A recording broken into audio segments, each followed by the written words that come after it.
Alfred, get the Batwing ready. The Justice League is under attack. By whom? By me! These videos are not for children. If you're a children, then piss off. Hey there, it's me, your least favorite YouTuber, the Infuso. And today, I'm here to talk to you about the best Justice League movie, Justice League Doom, aka Batman Screws the Justice League. There's so much that makes this movie great. For starters, the talent behind it. There's a lot of returning cast reprising their roles, with a lot of talent from the original Justice League cartoon playing their parts from the show. Kevin Conroy's back as Batman, Tim Daly as Superman, Susan Eisenberg as Wonder Woman, Carl Lubley plays Martian Manhunter, David Kaufman plays Jimmy Olsen. You also got the returning voices of Sapphire, Mirror Master, Vandal Savage, and Michael Rosenbaum returning as the Flash. If you didn't know any better, you might think this is set in the DCAU canon, but you would be WRONG! As not only does this movie have Hal Jordan in the Green Lantern role as opposed to Jon Stewart, but they also have Barry Allen in the role of the Flash instead of Wally West. And that's despite having Michael Rosenbaum come back to voice the character. Same mannerisms, same personality, same suit, same voice actor, same superhero mantle, different character. Because the cast is all well acquainted with their characters and used to working together, it's no shock that they're turning out fantastic performances. And it's also no surprise that there's a lot of chemistry between these characters. Outside of the Tim and Diniverse cast, Nathan Fillion returns to the role he played the year before in Green Lantern Emerald Knights. And Green Lantern is also a role that he would continue playing for years to come.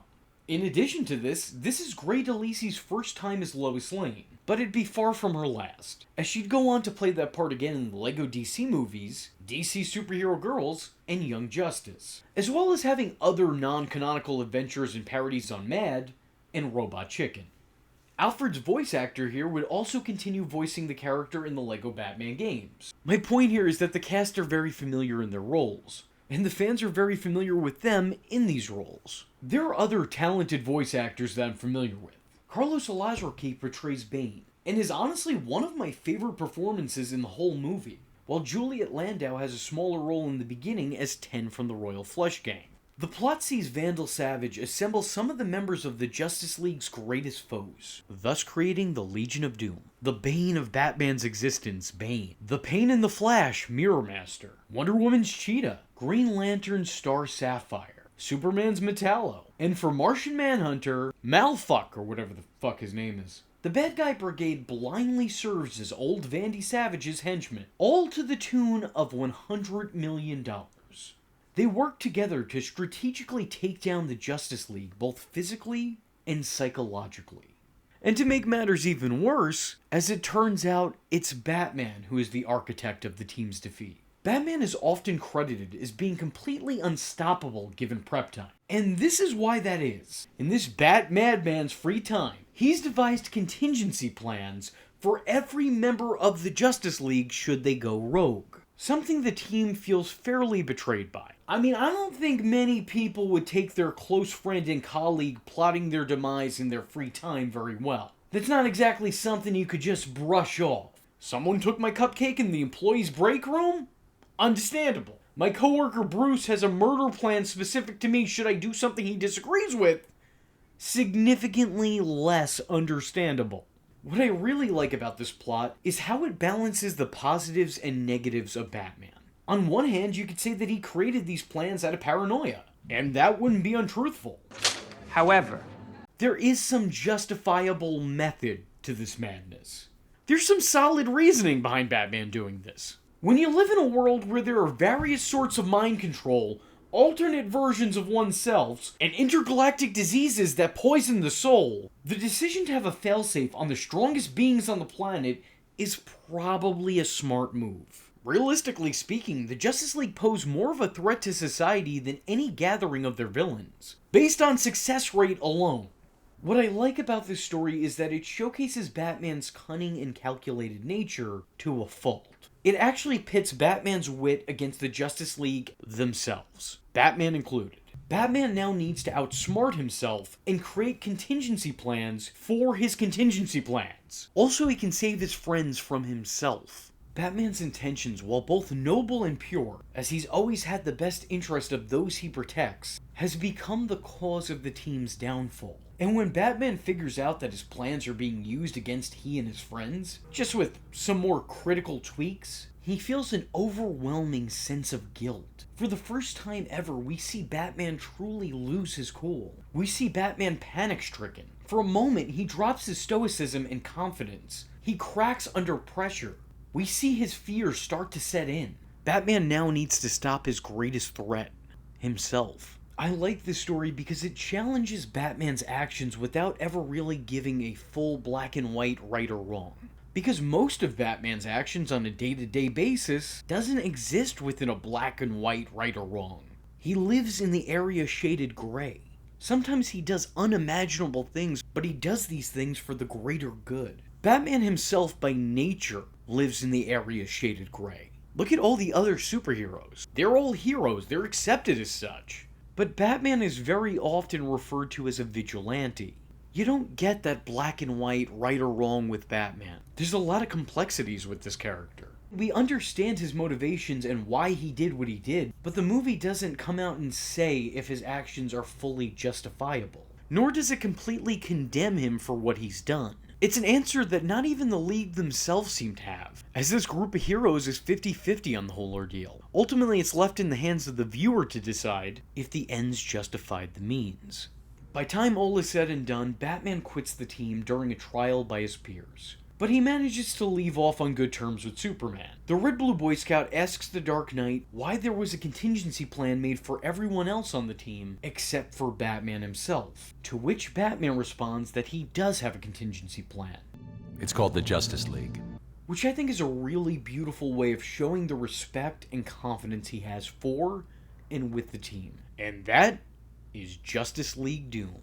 The movie itself is an adaptation of one of my favorite Justice League comics, and I'll admit, I don't think it perfectly captures or emulates the greatness of the book. There's some things that get a little bit lost in translation here. There's a certain unpredictable sadness that deprives the plot of hope initially.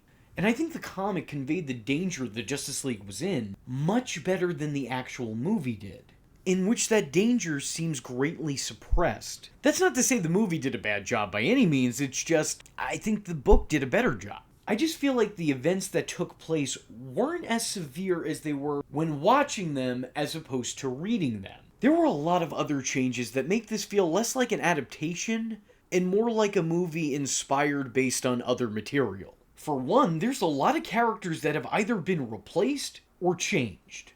Both Green Lantern and the Flash are present in both the movie and the comics, but what changes is the character in the suit. Whereas the comics had Kyle Rayner and Wally West, the movie shows Hal Jordan and Barry Allen, which is more confusing because they went out of their way to make this Flash Barry Allen when it was already Wally West in the book, and they already got the Wally West voice actor, and you know what, I'm just not going to overthink it. The problem is clearly me. I'm going to turn my brain off. Characters like Aquaman and Plastic Man, who were present in the original comic, are now replaced by Cyborg. And while it is Vandal Savage who is using Batman's own plans against him, in the comics it's actually Ra's al Ghul. And to be fair, Vandal is a pretty good replacement if you need to replace him. But you didn't need to replace him. Those characters could very easily be written to fulfill the same purpose. I'm not denying that at all. But Rage was always going to be the one that was preferable. As the Demon's Head isn't inserted into the story, it's Mirror Master who manages to steal Batman's contingency plans. Whereas in the comics, it's actually Talia.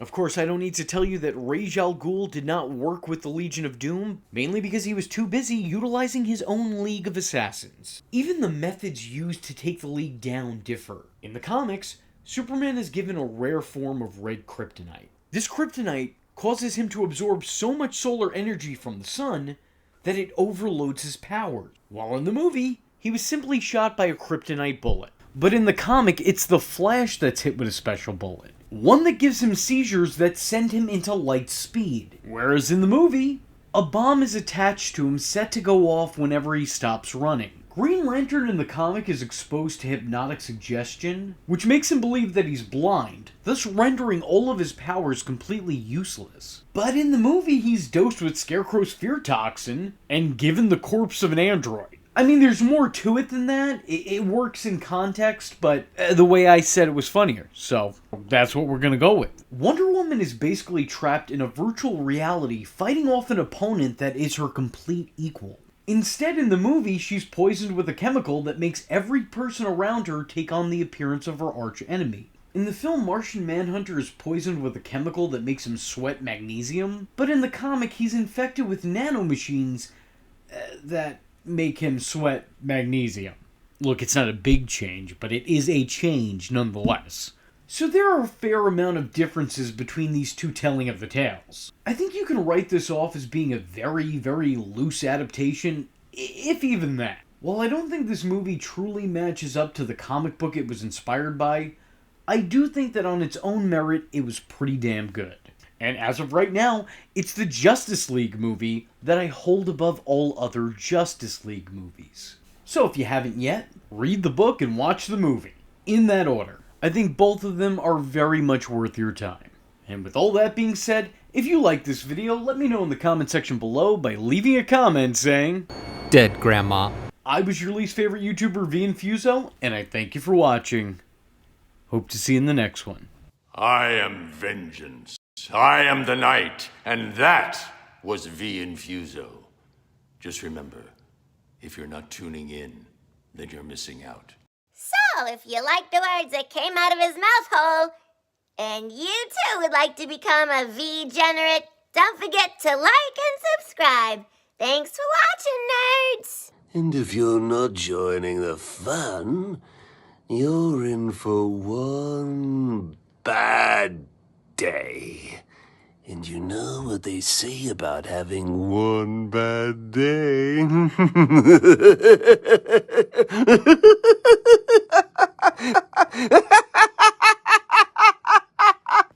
Catch him next time. Same bat time. Same bat channel.